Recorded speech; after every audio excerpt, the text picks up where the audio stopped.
Welcome back to the latest on coronavirus, a new Omicron variant now found in Milwaukee. We're joined with Dr. Jeff Pothoff from UW Health.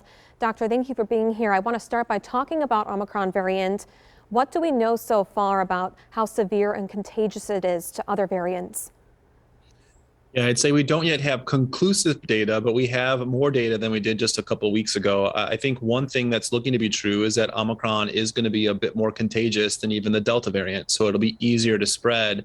Another small study that is a little bit worrisome is it looks like Omicron does a little better job of defeating natural immunity. So those who've had COVID previously are more likely to get reinfected with Omicron. I think, the thing that we don't know yet is whether or not the percentage of the vaccines are going to hold up. Are we going to get good protection? Is it going to be in that, 70, 80% range? Will it be a little bit less? That data is still forthcoming.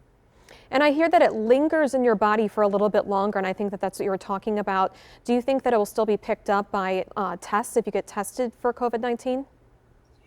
Yeah, I think so. We do see a bit of variability in how long the virus or at least viral fragments can remain, especially in someone's nasopharynx. Even with previous strains of COVID, there are a small subset of people who will continue to test positive for up to 3 months. Doesn't mean they have disease, but it can be picked up long after you've had the disease. Wow. Also want to ask you about people who have recovered from COVID.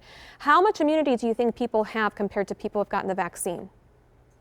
This is a great question, and there are a lot of studies out there. There are some that had argued that natural immunity was maybe pretty good. Unfortunately, at this point, there's more studies that are arguing that natural immunity maybe isn't as good as we'd like it to be. And now this additional evidence coming out of South Africa, where they're noticing that folks were previously infected with COVID are getting reinfected at a higher rate with Omicron.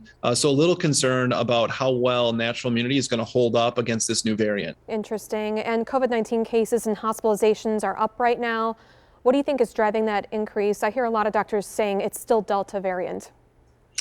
Absolutely. Omicron's in the state, but Delta is really wreaking the most havoc right now. Hospitalizations are up across the state. I do hear from a lot of colleagues that they're having a difficult time not only getting COVID-19 patients admitted to hospitals, but other patients with other diseases, whether it's heart disease, cancer, stroke. Hospitals are very, very tight right now in the state.